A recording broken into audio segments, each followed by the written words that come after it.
Hey everyone, Mike McConville here one more time, Stratford, Ontario, Canada for String Tech Workstations. We have a 1951 Epiphone Regent guitar that you saw a couple of videos back. I've finally gotten around to getting back to this one. I've been bouncing from machine shop to machine shop to get these fretting kits and the bridge slotting jig and all the leveling blocks ready for my Patreon subscribers.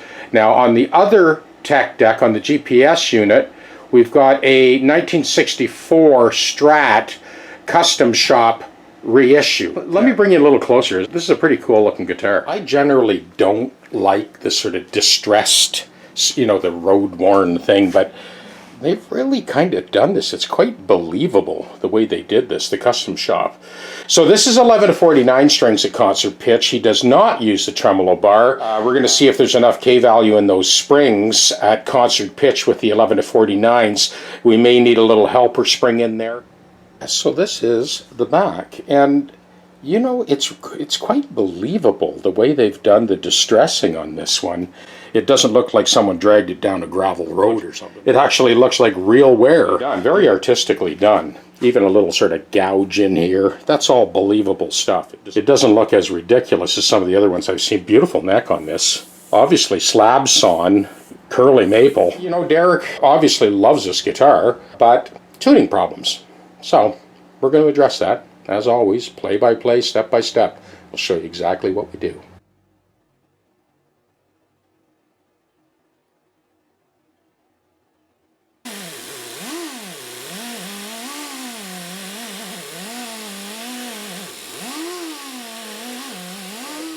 These are the sets of straight edges that I've made up for those fretting kits, and they will be packaged and shipped in the next week. We have to get all the proper HS codes for customs for all you US guys. So we use this concave gauge that we just made up to make a convex gauge that we can use for adjusting the saddles for a perfect match for the fingerboard radius. Now you saw me just flip that 180. The reason I do that is it basically takes out any human error. So I trace it once, flip it, trace it twice. So now we'll cut this out on the bandsaw.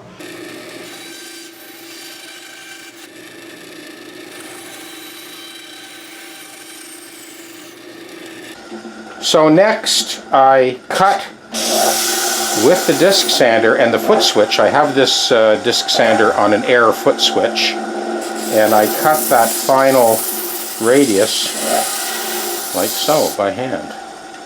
Let's put this tuner over here so you can see it clearly. You see that? Yeah, okay. So this is what everyone does, right? You play the open string, right? And then the 12th fret.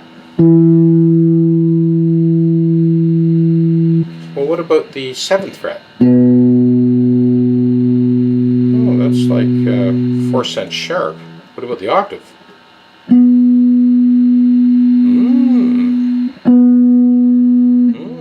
8 cents flat. Let's go to the next string. Once again, what everybody does. And 12th fret, right? Those are the only two notes on that string that are perfect. Let's try the 7th fret. 4 cents sharp. What about the octave? 3 cents flat. Okay, D string.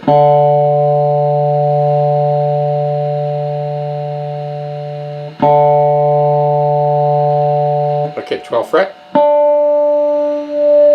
Good, that's perfect, right? Well, I don't know, is it perfect? Here's our 7th fret. That looks pretty good. What about the octave? Yeah, it's 5 cents flat. And octave. 7th fret. 3 cents sharp. And 8 cents flat. Trouble in paradise here.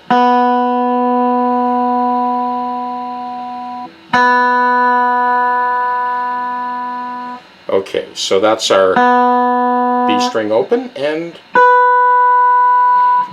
Sounds pretty good, right? Very close, right? Okay, well, what about the 7th fret? 4 cents sharp, 4 cents flat, and the 1st string, and 12th fret. Right, so that's the way everybody intonates a guitar. Open string, 12th fret. They were perfect, right? All the way across. Let's try the 7th. Okay. That looks pretty good. What about the octave? Yeah, it's 4 cents flat. Okay, what I've got here is a bunch of feeler gauges stacked and then a rubber band. So I've got those feeler gauges stacked there, and then I just file down until I touch the feeler gauges, and I know I'm still in the safety zone.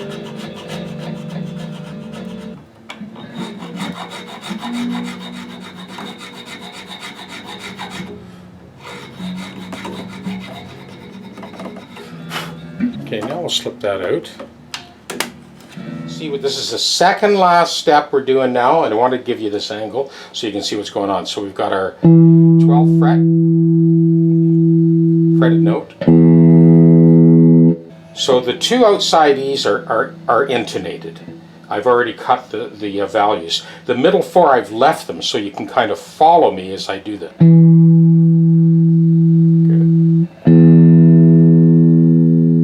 So that string now, everything's in tune except for the fretted 1st note. It's sharp. We're going to take care of that later, but I just wanted to demonstrate. And open. Okay, so that string's in tune. 1st fret in this case. Well, it's pretty close actually. Okay, so now we're going to do the middle 4 strings. Let's do that tuning test again now that everything's been set up.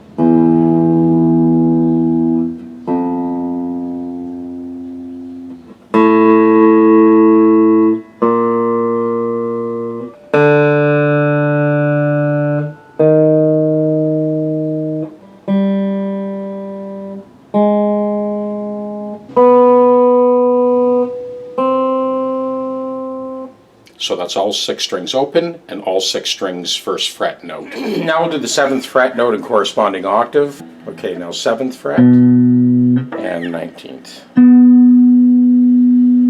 A string 7th fret and octave. And then D string 7th fret and octave. And G string.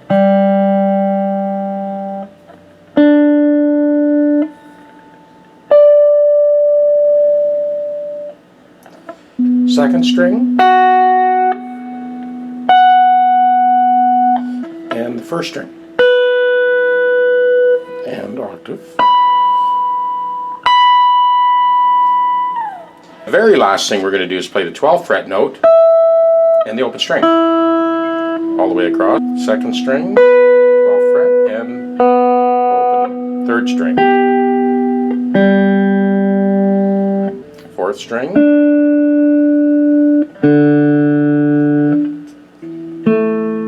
5th string and 6th string. Here are the final values for that compensated nut, 11 to 49 strings tuned to concert pitch. So I've recorded a little progression here, 1, 7, 3, 6, 2, 5, and an E flat this time.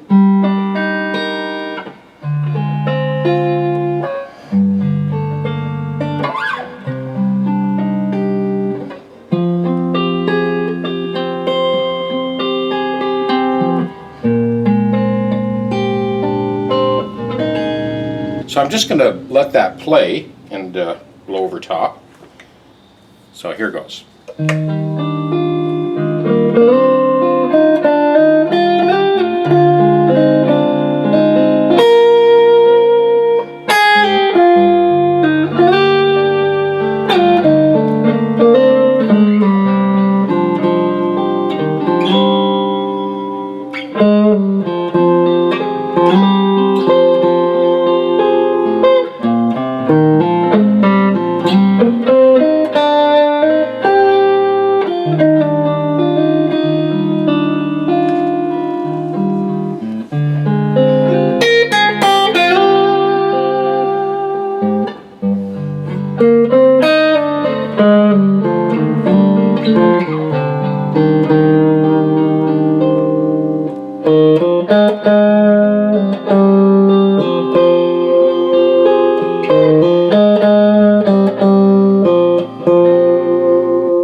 So here's another way that you can kind of do a cross-sectional check of your intonation and your tuning.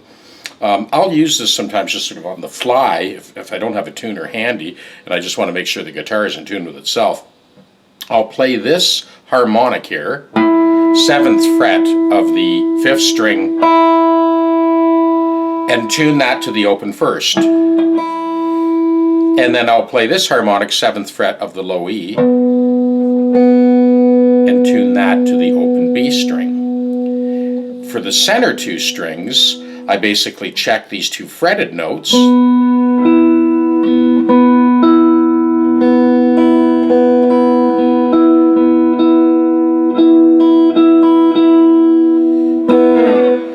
Another quick tuning check that I showed my students many, many years ago was to play the open 6th string in this case, and then a 5th,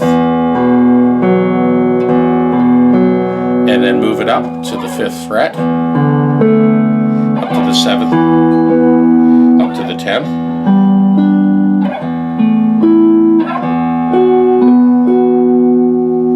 And do that same thing on the next group of strings.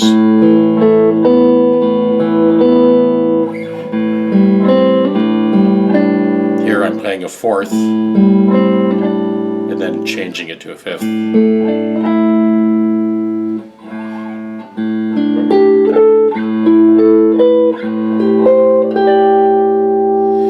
Now the fingering changes a little bit for the next group of strings.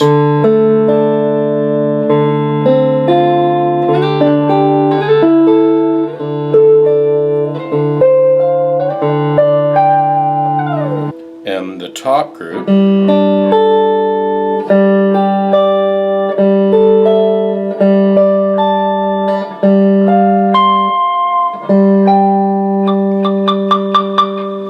missing a fret there.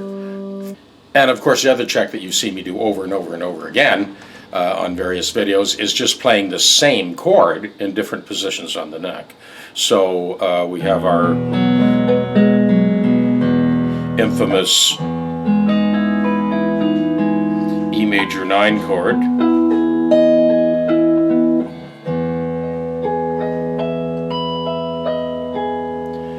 but you can also just play a garden variety G chord,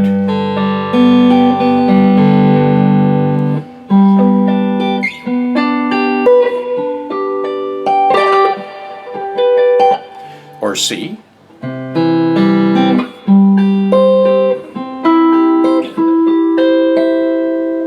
and then D, which you know that F sharp is always out of tune. Not now.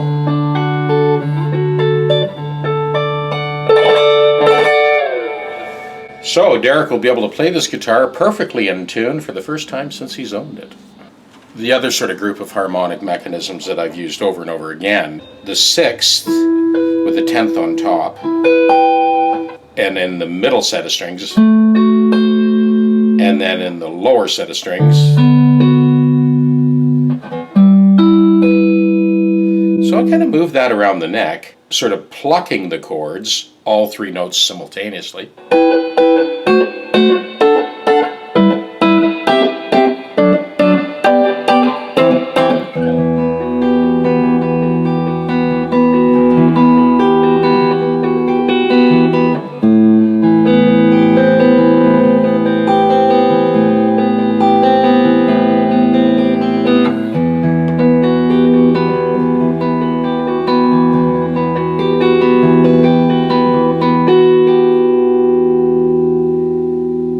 Okay, here's a C minor thing I can blow over.